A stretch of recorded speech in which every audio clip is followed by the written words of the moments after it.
현대인들이 많이 사용하는 단어 가운데 트라우마라는 단어가 있습니다. 아시는 것처럼 이 트라우마라는 단어는 심각한 어떤 정신적인 충격을 받았을 때 트라우마가 생기게 된다라는 그런 이야기를 합니다. 예전에 이제 한 청년과 이제 고깃집에 간 적이 있었는데요. 이 청년이 이제 맛있는 고기가 나왔는데도 고기를 먹지를 않았습니다. 그래서 왜 안 먹느냐라고 이렇게 물어보니까는 안 먹는 게 아니라 못 먹는 겁니다라고 이렇게 이야기합니다. 원래는 어렸을 때는 이제 고기를 먹었는데 초등학교 때 이 소가 도축되는 것을 이제 못 기억한 이유로는 그 다음부터는 이제 고기를 못 먹게 됐다라고 합니다. 그 좀 잔인한 장면을 보고서는 이제 그 트라우마로 남아가지고 고기를 못 먹게 되었습니다. 또 어떤 분은 이제 장례식장에 함께 갔는데 장례식장에 도착을 했는데 안으로 이제 들어오지를 못하십니다. 들어오지는 못하고 뭐 저한테 이제 대신 부의금만 좀 전해달라고 이렇게 말씀을 하시는 분이 계십니다. 이유를 물어보니까는 이분이 이제 예전에 장례식장에 와서 그 시체를 염하는 것을 이제 보시다가 이제 그 다음부터는 또 그때 약간 좀 충격을 받아가지고 그 다음부터는 이제 장례식장에 들어오지를 못하게 되었다라고 합니다. 장례식장에 들어오면은 이제 막 구토가 나고 뭐 머리가 어지럽고 힘들어서 그 다음부터는 장례식장에 들어오지를 못하신다고 합니다. 이처럼 트라우마는 우리에게 이 신체적, 정신적, 정서적인 이런 심각한 영향을 미칠 수가 있습니다. 학자들에 따르면은 이 트라우마를 경험한 사람들은 다음과 같은 이제 몇 가지 증상들이 나타날 수가 있습니다. 첫 번째는 재생성이라고 하는데요. 트라우마를 경험했던 상황을 반복적으로 떠올리는 증상을 뜻합니다. 예전에 트라우마를 당했던 그 경험들, 그 기억들이 계속해서 이 머릿속에서 재생이 되는 겁니다. 두 번째는 회피 증상인데요. 트라우마를 연상시키는 상황이나 그 사람들을 이제 좀 피하게 됩니다. 그 사람들을 볼 때마다 자꾸 옛날 생각이 나니까는 피하게 된다라는 거죠. 그 다음에 과민성인데요. 이 트라우마랑 조금이라도 좀 연관이 있는 작은 자극에도 굉장히 쉽게 흥분을 하거나 쉽게 불안해하는 증상이 나타납니다. 네 번째로는 감정 조절의 어려움이 나타납니다. 분노와 우울과 불안 등의 감정을 조절하기 어려운 이러한 증상들이 나타난다라고 합니다. 이러한 것들이 이제 트라우마의 이제 증상들, 증세들인데 이것은 비단 현대인들만 이러한 증상들을 경험을 하는 게 아니라 또 오늘 본문에 등장하는 모세도 이 과거의 트라우마와 과거의 상처 때문에 하나님이 모세를 부르시고 하나님이 모세를 사용하시려고 해도 주저하고 망설이고 순종하지를 못합니다. 하지만 이 상처와 이 트라우마에도 불구하고 모세는 이스라엘 역사상 가장 위대한 지도자로 하나님 앞에 쓰임을 받게 됩니다. 그래서 오늘은 하나님이 어떻게 모세를 부르셨는가라는 것을 다시 한번 살펴보면서 은혜를 나누기를 원합니다. 가장 먼저 내 손에 있는 것을 내려놓아야만 합니다. 우리가 하나님 앞에 쓰임을 받기 위해서 우리의 두려움과 우리의 트라우마에도 불구하고 하나님의 부르심에 순종을 하기 위해서는 먼저 지금 내가 꽉 붙잡고 있는 것을 하나님 앞에 내려놓아야만 합니다. 출애굽기 3장 오늘 본문 앞부분을 보시면은 하나님이 떨기나무 가운데에서 이제 모세를 부르십니다. 모세를 부르시고서는 모세에게 이제 장차 네가 이스라엘 백성들을 구원할 지도자로 너를 삼겠다라고 말씀하시면서 모세에게 사명을 맡기십니다. 하지만 이 부르심에 대해서 모세는 내가 누구이기에 바로에게 가며 이스라엘 자손을 애굽에서 인도하여 내리까라고 하나님 앞에 질문합니다. 하나님, 제가 무슨 자격이 있어서 바로에게 갈 수 있겠습니까? 그러자 하나님은 내가 반드시 너와 함께 할 것이다. 약속의 말씀을 주십니다. 하지만 모세는 또 한 번 내가 이스라엘 자손에게 가서 이르기를 너희의 조상의 하나님이 나를 너희에게 보내셨다 하면 그들이 내게 묻기를 그의 이름이 무엇이냐 하리니 내가 무엇이라고 그들에게 말하리까라고 모세가 하나님 앞에 질문합니다. 그러자 하나님이 모세에게 나는 스스로 있는 자이니라 또 이르시되 너는 이스라엘 자손에게 이같이 이르기를 스스로 있는 자가 나를 너희에게 보내셨다 하라라고 말씀을 하십니다. 우리 하나님은 스스로 계신 분이십니다. 스스로 계시다라는 것은 자존하시는 분이시고요. 인간과 사람에게 의지하시는 분이 아니라 주권적으로 하나님의 뜻을 이루시고 성취하시는 하나님이십니다. 이렇게 스스로 계신 하나님이 모세를 부르시고 모세를 사용하시고자 하면은 모세가 이제는 하나님의 부르심에 순종을 하는 것이 마땅할 텐데 오늘 본문의 4장 1절에 보면은 여전히 주저합니다. 모세가 대답하여 이르되 그러나 그들이 나를 믿지 아니하며 내 말을 듣지 아니하고 이르기를 여호와께서 내게 나타나지 아니하셨다 하리이다라고 이야기합니다. 그러니까 모세가 이스라엘 사람들한테 가서 이야기를 해도 그들이 나를 믿지 않을 것입니다. 그들이 내 말을 듣지 아니할 것입니다. 여기서 그들은 이스라엘 백성들과 이스라엘의 장로들을 뜻합니다. 이 이스라엘 사람들과 장로들이 내 말을 듣지 않을 것입니다. 그래서 여전히 이 모세의 마음속에는 예전에 그 거절당했던 트라우마와 상처와 두려움이 있었습니다. 내가 지금 동족 이스라엘 백성들에게 가서 이야기를 해도 그들은 내 말을 듣지 않을 거야. 나를 미쳤다라고 생각을 할 거야. 라는 이런 두려움이 있었습니다. 왜냐하면 40년 전에 모세가 그때도 이제 한번 이 동족을 위해서 이스라엘 자손들을 위해서 한번 나선 적이 있었습니다. 근데 그때 이 동족에 의해서 이스라엘 백성들에 의해서 거절을 당하고 거부당합니다. 히브리 백성이 애굽 사람에게 맞는 것을 보고서는 아무도 없을 때 이 애굽 사람을 몰래 쳐 죽입니다.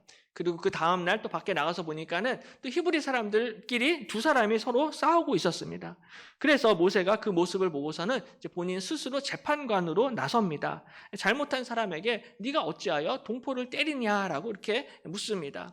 지금 힘들게 애굽에서 같이 종살이를 하면은 서로 힘을 합쳐도 모자랄 판에 어떻게 동족끼리 싸우고 때리고 치고받고 하느냐라고 질책합니다. 모세가 바른 말을 했습니다. 모세는 본인이 바른 말을 했기 때문에 히브리 백성들, 동족들도 내 말을 들어줄 줄로 생각을 했습니다. 내 말을 따르고 나를 이제 재판관으로 내가 뭔가 이스라엘 백성들을 위해서 역할을 하고 또한 이스라엘 백성들을 구원할 그러한 사명을 본인이 할 수 있다라고 생각을 했습니다. 하지만 이 히브리 사람이 자신의 잘못을 뉘우치기는커녕 이렇게 대답합니다. 누가 너를 우리를 다스리는 자와 재판관으로 삼았느냐? 내가 애굽 사람을 죽인 것처럼 나도 죽이려느냐라고 모세에게 대답합니다. 도대체 네가 누구인데 우리의 다스리는 자, 네가 왜 우리의 통치자가 되려고 하느냐? 네가 왜 우리의 재판관이 되려고 하느냐? 너도 어저께 네가 애굽 사람을 죽인 것처럼 이제는 나도 죽이겠느냐라고 하면서 오히려 이 모세의 살인죄를 폭로하고 드러냅니다. 그럼 모세 입장에서는 이 히브리 사람들이 자기의 말을 듣고 또 자기를 인정해 줄 줄로 생각을 했는데 이 칭찬은커녕 인정은커녕 살인죄가 드러나게 됩니다. 본인 정도의 스펙이고 능력이면 얼마든지 이스라엘을 구원할 수 있는, 또 이스라엘을 위해서 어떤 역할을 감당할 수 있다라고 생각을 했는데 백성들이 환영하기는커녕 오히려 모세의 살인죄를 들추어내고 모세를 거절하고 거부합니다. 바로 이것이 모세에게 40년 전에 큰 트라우마로 남아 있었습니다. 그래서 서론에 말씀드린 이 재생성과 회피 증상 등이 아마도 모세에게 나타난 것 같습니다. 재생성이라는 것이 트라우마를 경험했던 상황을 반복적으로 떠올리게 되는 증상인데요. 40년 전에 내가 이미 한번 거절당했기 때문에 또다시 그 생각과 그 기억이 반복적으로 재생이 되고 떠올리게 되었던 것입니다. 그러니까는 이 트라우마를 연상시키는 상황이나 이 사람을 또 한 번 당하게 되니까는 이제 피하고 싶은 거죠. 하나님이 부르셔도 이제 하나님의 부르심에 응답을 하지 못하게 되었던 것입니다. 그래서 그들이 나를 믿지 아니하며 내 말을 듣지 아니하고 이르기를 여호와께서 내게 나타나지 아니하셨다 하리이다라고 하나님 앞에 대답합니다. 이것은 모세뿐만이 아니라 사실은 우리 모두 거절에 대한 상처를 가지고 있습니다. 거절에 대한 상처가 있기 때문에 우리가 용기를 내지 못할 때가 있습니다. 어느 착하고 순수한 청년이 정말로 좋아하는 자매한테 고백을 하기 위해서 또 꽃도 준비하고 선물도 준비하고 정말 분위기 좋은 레스토랑에서 정성스럽게 고백을 했습니다. 이렇게 열심히 정성을 다해서 했는데 자매한테 이제 거절을 당하게 되면은 또 그 상처를 받을 수밖에 없죠. 상처를 받고 그게 이제 트라우마로 남아서 또 다시는 다른 자매한테는 그렇게 고백을 하기가 어렵다라는 것입니다. 마찬가지로 우리 안에 이렇게 거절당한 기억, 거절당한 상처가 있으면요, 하나님이 나를 부르셔도 사실은 우리가 그 부르심에 순종하는 것이 어렵습니다. 바로 오늘 모세의 이러한 모습은 한 사람이 하나님의 말씀에 순종해서 한 걸음 한 걸음 나아가고 전진하는 것이 얼마나 힘든가라는 것을 우리에게 잘 보여주고 있습니다. 이 세상에 상처 없는 사람은 아무도 없을 것입니다. 실수 안 한 사람도 없고요. 실패를 경험해 보지 않은 사람도 아무도 없을 것입니다. 정말로 자격이 없고 상처투성이인 우리 한 사람 한 사람이 이 하나님을 사랑해서 하나님께 예배 드리고자 이 자리에 나와서 앉아 있는 것, 정말 이것은 전적인 하나님의 은혜인 줄로 믿습니다. 과거에 많은 실패도 했고 트라우마도 있고 또 두려움도 있지만 그럼에도 불구하고 하나님이 저와 여러분을 이 자리로 불러주셨습니다. 내 안에 상처와 트라우마가 있으면요, 하나님이 나를 부르셔도 순종하기가 어렵습니다. 예전에 실수와 실패가 여전히 내 머릿속에 남아있으면 다시 그 자신감을 회복하기가 어렵고 자존감을 높이기가 어렵습니다. 이렇게 두려워하고 걱정하는 모세에게 오늘 하나님이 질문하십니다. 2절에 여호와께서 그에게 이르시되 내 손에 있는 것이 무엇이냐? 그가 이르되 지팡이니이다 라고 대답합니다. 하나님이 모세에게 모세야, 지금 내 손에 있는 것이 무엇이냐라고 질문을 하셨는데요. 모세의 손에 지팡이가 있었습니다. 하나님이 이 지팡이를 몰라서 질문을 하신 것은 당연히 아니실 것입니다. 하나님이 모세에게 이 질문을 던지신 이유가 있습니다. 바로 모세의 지팡이는 그냥 연로하신 할아버지 할머니들이 짚으시는 그런 종류의 지팡이가 아니라 광야에서 양을 칠 때 양을 치는 목동들이 사용하는 지팡이입니다. 이 양떼의 길을 인도하고 양떼를 지도하는 데 사용이 되는 지팡이입니다. 뿐만 아니라 양을 해치는 짐승들이 이제 양떼를 공격을 할 때 그 짐승들을 쫓아내고 싸우고 물리칠 때 사용할 수 있는 무기가 바로 모세의 지팡이입니다. 그러므로 40년간 모세는 광야에서 양을 치면서 항상 이 지팡이를 붙잡고 놓지 않았을 것입니다. 이 지팡이가 없이는 양떼를 돌보고 양떼를 칠 수 없었기 때문에 계속해서 이 지팡이를 꽉 붙잡고 있었습니다. 지팡이는 모세에게 있어서 없어서는 안 되는 굉장히 중요한 도구이고 수단이고 무기입니다. 바로 하나님께서는 이것을 다 아셨습니다. 다 아시면서 의도적으로 모세야, 내 손에 있는 것이 무엇이냐라고 질문하십니다. 그리고 3절에 여호와께서 이르시되 그것을 땅에 던지라 하시매 곧 땅에 던지니 그것이 뱀이 된지라 모세가 뱀 앞에서 피하매라고 말씀합니다. 다시 말해서 모세가 지금까지 가장 많이 붙잡고 있었던 것, 가장 많이 의지했던 모세야, 너의 지팡이를 이제 땅에 던지라 라고 말씀합니다. 그리고 모세가 자신의 지팡이를 땅에 던졌을 때 하나님의 기적이 나타납니다. 이처럼 우리에게 두려움이 있고 근심과 걱정이 몰려오게 될 때 바로 가장 먼저 오늘 모세처럼 지금 내가 붙잡고 있는 내 지팡이를 먼저 내려놓으시기를 바랍니다. 여태까지 살아오면서 내가 믿고 의지했던 것을 먼저 하나님 앞에 내려놓을 수 있어야 한다는 것이죠. 그것이 재물일 수도 있겠고 내 경험일 수도 있겠고 내 지식일 수도 있고 내가 의지하는 사람일 수도 있을 것입니다. 근데 그것이 무엇이든지 간에 일단 그것을 하나님 앞에 내려놓아야 한다는 것입니다. 지금 내 손에 움켜쥔 것을 내려놓게 될 때 하나님의 손이 역사하시고 하나님의 능력이 거기서부터 나타나게 될 줄로 믿습니다. 우리가 그 자녀들을 키우다 보면은 아이가 이제 어렸을 때 장난감을 사줄 때가 있습니다. 그래서 아이를 데리고 이제 장난감 가게에 가서 아이가 이제 본인이 제일 좋아하는 원하는 장난감을 이제 고르죠. 장난감을 그렇게 고르면은 이제 계산대로 가서 거기서 바코드를 찍고 계산을 해야 됩니다.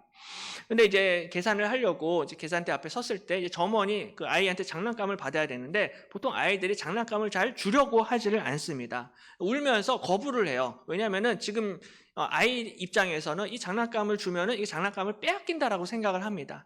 사실은 이거 계산을 하려고 바코드를 찍으려고 장난감을 잠시 내려놓으라는 것인데 아이들은 이제 어리니까는 그걸 잘 모르고 그냥 거기서 울며 불며 떼를 쓰고 그거를 내려놓지를 못합니다. 그래서 때로는 그 아이가 그 장난감을 아는 채로 계산대 위에 같이 올라가죠. 그래서 그 아이가 그 장난감을 붙잡은 채로 그냥 거기서 바코드를 찍는 경우도 있습니다. 근데 하나님이 우리에게 주시는 선물도 굉장히 비슷하다라는 것이죠. 지금 내 손에 쥔 것을 내가 먼저 내려놓기 전에는 우리가 하나님의 선물을 받을 수가 없다라는 것입니다. 영적으로 어린 아이와 같은 사람은 지금 내 것을 내려놓으면 이걸 내가 빼앗긴다라고 생각을 합니다. 지금 내가 내 손에 움켜쥔 것을 포기하게 되고 놓게 되면은 이것을 빼앗긴다라고 생각을 하니까는 더 악착같이 내 손에 쥔 것을 붙잡고 매달리고 이것을 움켜쥐고 있습니다. 계속해서 내 지팡이, 내 소유, 내가 가진 것을 세게 움켜쥐지만 결국에는 이것을 잡지를 못하고 잃어버리게 된다라는 거죠. 내 지팡이를 내가 끝까지 붙잡고 있으면은 하나님의 능력을 경험을 할 수가 없습니다. 하지만 내 지팡이를 땅에 던지게 될 때 바로 그때 하나님의 능력이 나타나게 될 줄로 믿습니다. 그래서 시편 37편 5절에 보면은 내 길을 여호와께 맡기라. 그를 의지하면 그가 이루시고 라고 말씀합니다. 우리의 의지하는 것들, 내가 붙잡고 있는 것, 내가 지금 움켜쥐고 있는 것을 내려놓고 내 길을 여호와께 맡기게 되면, 하나님을 의지하게 되면 하나님이 이루어 주시고 하나님이 우리의 발걸음을 인도해 주실 줄로 믿습니다. 하나님 앞에 지금 내가 의지하고 있는 지팡이를 내려놓아야만 합니다. 지금 내가 붙잡고 있는 재물과 물질과 또는 경험과 내 지혜와 지식, 내 모든 인생의 계획까지도 전부 다 내어드리게 될 때, 그때 우리 하나님께서 일하실 것입니다. 그러므로 그러기 위해서는 내 것을 먼저 하나님 앞에 내려놓을 수 있어야 한다는 거죠. 내 안에 있는 두려움과 상처를 극복하고 이겨낼 수 있는 비결은 지금 내가 붙잡고 있는 내 경험과 내 지식과 내 지팡이를 먼저 내려놓는 것입니다. 지금 내 지팡이를 내려놓게 될 때 하나님께서 우리에게 다시 한번 기회를 주실 줄로 믿습니다. 바로 오늘 모세에게 또 한 번의 40년 후에 또 한 번의 기회를 주셨던 것처럼 우리의 인생 가운데도 우리 하나님께서 또 한 번의 기회를 주실 것입니다. 특별히 내일부터 이제 3일 동안 새벽 5시, 저녁 7시에 신년 부흥 사경회가 진행이 됩니다. 진행이 됐는데요. 이번 사경회 주제가 기회를 주시는 하나님입니다. 다시 한번 우리 인생 가운데, 우리 가정 가운데, 또 우리 교회 가운데, 우리 자녀들에게 다시 한번 기회를 주시는 하나님, 그 하나님을 이번 사경회 때 꼭 만나시고 그 하나님의 능력을 경험하시기를 바랍니다. 이번 사경회에 꼭 참석하셔서 그 기회를 주시는 그 하나님을 만나시기를 축복합니다. 우리가 하나님 앞에 우리의 것을 내려놓고 나아가게 될 때 우리 하나님께서 하나님의 능력을 나타내실 것입니다. 또 한 가지는요, 때로는 내가 내키지 않아도 믿음으로 순종해야 됩니다. 정말로 내키지 않고 하기 싫어도 때로는 내가 결단을 해야 될 때가 있습니다. 하나님이 오늘 모세에게 지팡이를 던지라라고 말씀을 하셨는데요. 4절에 보시면은 더한 것을 명령하십니다. 여호와께서 모세에게 이르시되 내 손을 내밀어 그 꼬리를 잡으라. 그가 손을 내밀어 그것을 잡으니 그의 손에서 지팡이가 된지라라고 말씀합니다. 모세가 하나님의 말씀에 순종해서 지팡이를 땅에 던졌더니 그 지팡이가 뱀으로 변합니다. 지팡이가 뱀이 되었는데 하나님은 모세에게 이제는 네가 손을 내밀어서 뱀의 꼬리를 잡으라 라고 말씀하십니다. 근데 뱀의 꼬리를 잡는 일도 역시 쉬운 일이 아닙니다. 대부분의 사람들은 뱀을 별로 좋아하지를 않습니다. 게다가 뱀을 만지는 일은 더더욱 싫으실 것입니다. 그래도 어쩔 수 없이 굳이 내가 뱀을 만져야만 된다라면은 뱀의 머리나 목을 잡는 것이 상식입니다. 뱀의 꼬리를 잡게 되면요, 뱀이 뱀한테 물릴 수가 있습니다. 사람을 향하여서 물 수 있기 때문에 뱀의 꼬리를 잡는다라는 것은 굉장히 위험한 일입니다. 특히 모세는 이제 광야 생활을 40년간 오래 했잖아요. 오래 했기 때문에 누구보다도 이 사실을 잘 알고 있었을 것입니다. 뱀이 얼마나 위험한 동물인지, 그리고 뱀을 잡을 때는 꼬리가 아니라 목이나 머리를 잡아야 된다는 것을 잘 알았을 것입니다. 꼬리를 잡는 것은 모세의 경험과 모세의 지금까지의 지식과 반하는 일입니다. 하지만 그럼에도 불구하고 오늘 모세는 하나님의 말씀에 순종하여서 뱀의 꼬리를 잡게 됩니다. 그리고 뱀의 꼬리를 붙잡았을 때 그 뱀이 모세의 손에서 지팡이로 다시 변하게 됩니다. 바로 이 뱀이라는 동물은요, 바로왕의 왕권과 권력과 통치권을 상징하는 동물입니다. 그래서 종종 이제 TV에서 이제 그 피라미드를 볼 때가 있는데요. 피라미드 그 벽화에 새겨진 그 옛날 이집트 파라오의 그림을 보면은 그 파라오 왕관을 보면은 뱀 문양, 뱀 장식의 왕관을 쓰고 있는 것을 볼 수가 있습니다. 이처럼 뱀은 당시에 애굽의 바로 왕의 권력과 통치권을 상징하는 동물입니다. 근데 바로 모세가 손을 내밀어서 뱀의 꼬리를 잡게 될 때 그 뱀이 지팡이로 다시 변했습니다. 바로 이것은 그 강력한 바로왕의 권력과 통치권이 무력화되고 무너지게 되는 것을 상징합니다. 그 무시무시한 뱀도, 그 무시무시하게 강력한 바로왕의 권세와 권력도 하나님의 손 아래서는 아무것도 아니고 무너지게 되고 지팡이처럼 굳어질 수밖에 없다라는 것입니다. 그래서 오늘 모세가 손을 내밀어서 뱀의 꼬리를 잡게 됩니다. 여기서 손을 내밀다라는 히브리어가 샬라흐라는 단어인데요. 이 단어는 보내다 혹은 손을 뻗치다라는 뜻을 가지고 있습니다. 근데 이 샬라흐라는 단어가 오늘 본문 바로 위에 출애굽기 3장 20절에 사용이 되고 있습니다. 내가 내 손을 들어 애굽 중에 여러 가지 이적으로 그 나라를 친 후에야 그가 너희를 보내리라 라고 하나님이 말씀하십니다. 하나님의 손을 들어서 애굽을 친 후에야 이제 그때 바로 왕이 너희를 보낼 것이다 라고 약속하십니다. 마치 하나님이 손을 들어서 애굽의 바로 왕을 치신 것처럼 오늘 모세도 손을 들어서 뱀의 꼬리를 잡게 될 때 그 뱀이 지팡이로 변하게 된다라는 것이죠. 바로 이것은 이 바로 왕의 권세와 통치권이 하나님의 손아귀에 있는 것처럼 이제는 그 바로가 가진 권세와 권력과 통치권을 하나님이 바로의 손에서 모세의 손으로 넘겨준다라는 것을 의미하는 장면입니다. 하나님이 바로의 손에 있던 권세와 능력을 이제 모세 내가 너한테 주겠다라는 거죠. 그러니까 과거의 두려움과 상처와 트라우마에서 벗어나서 이제 네가 담대하게 뱀의 꼬리를 잡으라는 것입니다. 바로 왕의 대단한 권세도 아무것도 아니고 네가 손을 내밀어서 잡기만 하면은 그 어마어마한 바로 왕의 권세, 뱀의 권세가 무너지게 될 것이고 굳어버리게 될 것이다라고 약속을 하시는 것입니다. 바로 오늘 모세가 자신의 경험과 지식이 아니라 하나님의 말씀에 순종하였을 때 하나님의 역사가 나타났습니다. 바로 이것이 믿음의 역사입니다. 참된 믿음은 우리의 경험과 지식으로 계산기를 다 두들긴 다음에 그때 하나님 앞에 순종하는 것이 믿음이 아니라 때로는 정말 내 상식으로는 이해가 안 되고 이 뱀의 꼬리를 잡으면 내가 죽을 수밖에 없다는 것을 알면서도 말씀에 순종하는 것이 참된 믿음인 줄로 믿습니다. 뱀에 물리고 죽을 수도 있지만 내 경험에 비추어서 위험하지만 그럼에도 불구하고 말씀에 의지하여서 하나님의 말씀에 순종하는 것입니다.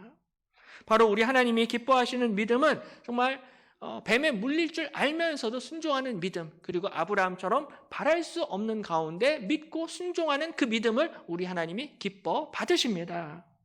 그래서 로마서 4장 18절에서 21절까지 보시면요, 아브라함의 믿음에 대해서 이렇게 말씀합니다. 우리 함께 같이 한 목소리로 읽겠습니다. 아브라함이 바랄 수 없는 중에 바라고 믿었으니 이는 내 후손이 이 같으리라 하신 말씀대로 많은 민족의 조상이 되게 하려 하심이라. 그가 100세나 되어 자기 몸이 죽은 것 같고 사라의 태가 죽은 것 같음을 알고도 믿음이 약하여지지 아니하고 믿음이 없이 하나님의 약속을 의심하지 않고 믿음으로 견고하여져서 하나님께 영광을 돌리며 약속하신 그것을 또한 능히 이루실 줄을 확신하였으니. 아멘. 아브라함이 나이가 당시에 100세였습니다. 그리고 사라는 태가 끊어진 죽은 상태였습니다. 이 상황에서 아기를 갖는다라는 것은 인간적인 경험과 지식으로 봤을 때 불가능합니다. 바로 아브라함은 이처럼 바랄 수 없는 중에 있었습니다. 태가 끊긴 여인은 임신을 바랄 수가 없습니다. 그리고 뱀의 꼬리를 잡는 사람은 살기를 바랄 수 없습니다. 생존을 바랄 수가 없습니다. 그래서 아브라함과 모세 모두 이처럼 바랄 수 없는 상황 가운데 있었습니다. 하지만 이 바랄 수 없는 상황 가운데서 모세는 뱀의 꼬리를 잡았고요, 아브라함은 하나님의 약속을 신뢰하였습니다. 하나님의 약속을 의심하지 않고 오히려 믿음이 견고하여져서 하나님이 이루실 것을 확신합니다. 바로 이것이 성도의 참된 믿음입니다. 상황과 분위기가 좋을 때 예수님을 따르는 것은 어려운 일이 아닙니다. 믿음이 없이도 그거는 다 할 수가 있어요. 하지만 내가 바랄 수 없는 상황 가운데 있을 때, 내가 두려움과 트라우마 가운데 있을 때 거기서 하나님의 말씀에 순종하는 것, 이것은 쉬운 일이 절대로 아니다라는 것입니다. 수험생이 시험 날짜가 하루 이틀 정말 코앞까지 다가오는데 1분 1초가 아까운 상황 가운데서도 그 가운데서도 내가 예배의 자리를 지키며 주의 성수를 한다는 것은 쉬운 일이 아닐 것입니다. 지금 사업하시는 분들도 사업이 너무나 힘들고 어려운데 그럼에도 불구하고 내가 하나님 앞에 예배해야겠다, 하나님 앞에 예물을 드려야겠다, 힘들고 어렵지만 하나님 앞에 드려야겠다라고 헌신하고 충성하는 것은 절대로 쉽지가 않다라는 것이죠. 내 코가 지금 석자인데 이 힘든 상황 가운데서 교회를 위해서 봉사하고 충성하고 희생하는 일은 결코 쉬운 일이 아닐 것입니다. 하지만 그럼에도 불구하고 이 바랄 수 없는 상황 가운데서 하나님의 말씀을 붙잡고 순종하게 될 때 바로 그때 하나님의 능력이 나타날 줄로 믿습니다. 우리 모두 어떻게 보면은 올 한 해 불확실한 상황과 형편 가운데 있습니다. 올 한 해 내가 어떤 사람들을 만나게 될지. 이제 우리 자녀들은 이제 새로운 학교에 진학을 하고 이제 학년이 다 올라갈 텐데요. 새로운 학년에 우리 아이들이 올라가서 어떤 친구들을 만나게 될지, 어떤 선생님을 만나게 될지, 정말 좋은 선생님을 만나야 되는데, 좋은 친구들을 만나야 되는데, 어떤 일을 당하게 될지 아무도 모릅니다. 우리 교회도 올 한 해 여러 가지 계획과 행사들이 있는데 어떠한 열매를 우리가 거두게 될지 불확실한 가운데 있습니다. 하지만 그럼에도 불구하고 우리의 경험과 지식과 우리의 지팡이를 먼저 하나님 앞에 내려놓게 될 때, 하나님의 말씀에 순종하게 될 때 하나님의 능력을 경험하게 될 줄로 믿습니다. 이제 말씀을 맺겠습니다. 우리 가운데 두려움이 몰려올 때, 걱정이 생기게 될 때 사람들의 첫 번째 반응, 1차적인 반응은 내가 지금 가지고 있는 것을 더 세게 붙잡는 것입니다. 힘들고 어려울 때 그걸 내려놓지를 못하고요. 힘들고 어려우면 더 세게 붙잡습니다. 예배에 빠져가면서 학원에 다니면서 열심히 공부했는데도 성적이 떨어질 때가 있어요. 성적이 떨어지면 학생들의 1차적인 반응은 내가 공부 시간이 부족했나? 이제 아예 당분간 교회는 나가지 말아야겠다라고 생각을 합니다. 더 많은 시간을 내 학원과 공부에 투자를 합니다. 성적이 떨어지고 일이 안 풀릴수록 내가 했던 기존의 방식을 더 강하게 고수하는 경향이 있습니다. 사업을 하시는 분들도 마찬가지죠. 사업이 안 되고 경제적으로 어려워지면요, 더 물질에 집착을 하게 됩니다. 더 사람들한테 매달리게 됩니다. 지금 내가 자금이 없어서, 돈이 없어서 이 사업이 안 풀리는구나. 내가 더 많은 돈을 대출받아야겠다. 내가 더 많은 사람들, 더 많은 투자자들을 모아야겠다라고 생각을 합니다. 자신의 생각을 내려놓지를 못합니다. 사업뿐만이 아니라 교회 일과 봉사도 마찬가지입니다. 내가 여태까지 수십 년간 해왔던 내 방식과 스타일과 경험이 있습니다. 그냥 내 생각과 내 방식을 내려놓지를 못하고 그냥 내가 의지해왔던 것을 계속해서 붙잡고 매달리는 경우가 있습니다. 지금까지 내가 의지해왔던 것을 내려놓는 일은 절대로 쉬운 일이 아니다라는 것이죠. 상황이 힘들면 힘들수록, 두려움이 생길수록 더 내 지팡이를 강하게 붙잡고 집착을 하게 됩니다. 두려움 때문에 자신의 지팡이를 절대로 던지지를 못한다라는 거죠. 이 지팡이가 없으면 내 인생이 무너질 것 같기 때문입니다. 이 지팡이가 없으면 이제 내 인생이 종을 칠 것만 같은데, 이 두려움 때문에 이 지팡이를 내려놓지를 못하는 것이죠. 하지만 바로 그때 우리 하나님께서 저와 여러분에게 질문하십니다. 내 손에 있는 것이 무엇이냐라고 오늘 이 시간 우리에게 질문하십니다. 그리고 그것을 땅에 던지라라고 말씀하십니다. 우리가 지금 붙잡고 있는 나의 지팡이를 내려놓고 뱀의 꼬리를 붙잡게 될 때, 그때부터 하나님께서 우리의 인생에 개입하여 주시고 우리의 발걸음을 인도해 주실 줄로 믿습니다. 마치 베드로가 정말 자신의 경험과 지식으로 봐서는 절대로 될 수가 없는데 우리 예수님이 저 깊은 곳에 가서 그물을 내리라라고 말씀을 하셨을 때 베드로가 주의 말씀을 의지하여서 본인은 안 된다라고 생각을 했지만 순종했습니다. 깊은 곳에 가서 그물을 내리게 되었을 때 그물이 찢어질 정도로 많은 물고기를 잡았다라는 것이죠. 정말로 여태까지 내 경험과 지식과 재물과 사람과 지팡이를 내려놓고 주의 말씀에 순종하시기를 바랍니다.